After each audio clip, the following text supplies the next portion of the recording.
Hello friends, मैं हूं रवीश और आज बात करते हैं ऑल इंपॉर्टेंट थर्ड टी20 मुकाबले की, जो कि इंडिया और वेस्ट इंडीज दोनों के लिए बहुत इंपॉर्टेंट है क्योंकि टी20 सीरीज है 1-1 के लेवल पर और जो भी इस थर्ड टी20 मैच को जीतेगा वो सीरीज भी जीत जाएगा। इंडिया के पर्सपेक्टिव से देखें तो मुकाबला जो है मुंबई के वानखेड़े स्टेडियम में है और इस स्टेडियम में जो पिछले भारत ने जो 3 टी20 मुकाबले खेले उसमें कभी भी भारत को जीत नहीं मिली है। ऑल इंपॉर्टेंट और सबसे ज्यादा यादगार मैच मुझे याद आता है 2016 का semifinal match India versus West Indies. मैं उस मैच में था वानखेड़े स्टेडियम में। अच्छी इनिंग खेली थी विराट कोहली ने, अजिंक्य रहाणे ने भी अच्छी पारी खेली थी, लेकिन फिर आए थे लेंडल सिमंस और जबरदस्त पारी खेलकर उन्होंने उस मुकाबले को जिता दिया था। आंद्रे रसेल का भी एक अच्छा कैमियो उसमें दिखाई दिया था उस मुकाबले में। और उसके बाद वेस्ट इंडीज पहुंच गए थे टी20 वर्ल्ड कप के फाइनल में जहां उन्होंने इंग्लैंड को हराया था। तो मुझे लगता है कि इस हार का भी हिसाब बराबर करने का वक्त आ गया है। एक चीज जो हमें ध्यान देनी होगी वो ये, उस मुकाबले से भी जो हमें सीखनी होगी, भारत ने बहुत ज्यादा नो बॉल फेंकी थी, अश्विन की मुझे याद है, बुमराह की याद है, और फील्डिंग भी कुछ कुछ भारत की गड़बड़ रही थी। और इस सीरीज की भी अगर पर्टिकुलरली बात की जाए तो भारत की जो फील्डिंग है वो बिल्कुल भी सही नहीं चल रही है। और विराट कोहली प्रेस कॉन्फ्रेंस में ये कह चुके हैं, प्रेजेंटेशन में भी उन्होंने सेकंड टी20 के बाद कहा था कि fielding up to the mark नहीं है। खासकर मुझे हैरत हो रही है वॉशिंगटन सुंदर की फील्डिंग को देखकर, चाहे फर्स्ट टी20 हो चाहे सेकंड टी20 हो। बहुत आसान से उन्होंने कैच टपकाए हैं, जजमेंट उनका अच्छा नहीं है।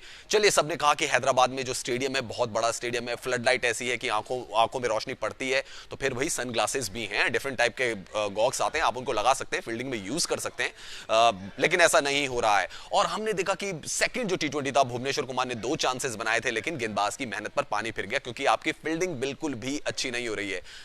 ये तो पिंक बॉल भी नहीं है, ये वाइट बॉल है जिससे आपने बहुत सारी क्रिकेट खेली हुई और आप जानते हैं कि किस तरीके से कैच लिए जाते हैं। इस लेवल पर अगर आप ऐसे कैच छोड़ेंगे, खासकर वेस्ट इंडीज के बल्लेबाजों के, जो कि आपको पता है कि सारे ही बल्लेबाजों के हिटर हैं, वो गेंद को जो है बाउंड्री के पार पहुंचा सकते हैं, एक ही गेयर में बल्लेबाजी करते हैं सारे बल्लेबाज, तो फिर अगर आप उनको मौका देंगे तो कोई भी टोटल जो है वो चेज हो जाएगा। एक बार फिर से फोकस रहेगा टॉस पे कि जो भी टीम टॉस जीतेगी वो यही चाहेगी कि वो चेस करे। आप देखिए कि दोनों मैच जो जीते वो चेस करते हुए जीते। विराट कोहली ने फर्स्ट टी20 में जब टॉस जीता था और उन्होंने फील्डिंग करने का फैसला किया था, उन्होंने ये कहा था कि हमारी स्ट्रेंथ है। सिमिलरली अगर मैं वेस्ट इंडीज को भी देखूं तो शायद चेस करना उनकी भी स्ट्रेंथ हो सकती है। 2016 टी20 जो कि वर्ल्ड कप का सेमीफाइनल मुकाबला था, उसमें वेस्ट इंडीज ने चेस करते हुए भारत को हरा दिया था। तो फर्स्ट थिंग फर्स्ट, जो टीम जो भी टॉस जीतेगी वो यही चाहेगी कि वो चेस करे और जो भी उसको लक्ष्य मिले उसको हासिल करे। इंडिया की भी कोशिश यही होगी। चलिए, अब इंडिया के पर्सपेक्टिव से बात करते हैं कि ये क्या कर सकते हैं इसमें। विराट कोहली क्या कुछ बदलाव कर सकते हैं टीम के अंदर, कुछ बदल सकते हैं। अगर बदलना चाहें तो वॉशिंगटन सुंदर की जगह कुलदीप यादव को ला सकते हैं।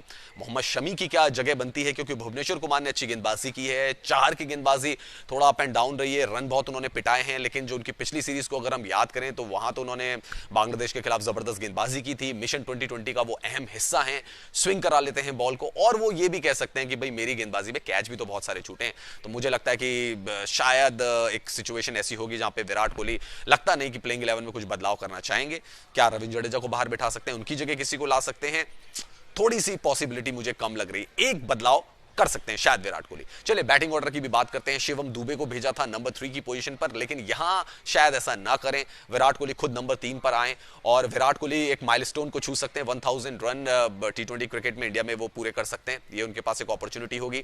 साथ ही साथ मुझे लग रहा है कि थोड़ा सा बैटिंग ऑर्डर जो है ना भारत का, वो अभी तक विराट कोहली क्लियर नहीं कर पाए हैं, क्योंकि श्रेयस अय्यर को अगर आपको प्लेइंग 11 में रखना है तो he is a number 4 batsman, आपको उनको नंबर 4 पे खिलाना होगा, बिकॉज वो थोड़ा टाइम लेते हैं, उनको 5-6 बॉलें चाहिए अपनी इनको पेस करने के लिए। और ऋषभ पंत जो है वो एक ऐसे खिलाड़ी जो फर्स्ट बॉल से 6 मार सकते हैं, तो उनको आप लाइए नंबर 5 की पोजीशन पर, क्योंकि आपके पास फिर नीचे कुछ हिटर, एक ऐसा बल्लेबाज चाहिए जो हिट कर सके, स्लॉक कर सके। तो ये शायद अगर परिवर्तन करें विराट कोहली प्लेइंग 11 में तो मुझे लगता है भारतीय क्रिकेट के लिए सही होगा, क्योंकि ये दोनों पोजीशन वेस्ट हो रही है। ऋषभ पंत की पोजीशन वेस्ट हो रही है और श्रेयस अय्यर की भी पोजीशन वेस्ट हो रही है। आप 2 प्लेयर को वेस्ट कर रहे हैं, तो इनकी अगर आप पोजीशन को सफल करेंगे तो मुझे लग रहा है भारतीय क्रिकेट के लिए फायदा रहेगा। चलिए, all excited for this battle, अच्छी series India versus West Indies, और थर्ड टी20 में देखते हैं कि कौन बाजी मारता है। और ज्यादा जानकारी के लिए आप हमारे YouTube sports channel NN sports को सब्सक्राइब कर सकते हैं। न्यूज स्टेट के नाम से हमारा इंस्टाग्राम, फेसबुक और ट्विटर का पेज है, उसको लाइक कर सकते हैं, कमेंट कर सकते हैं।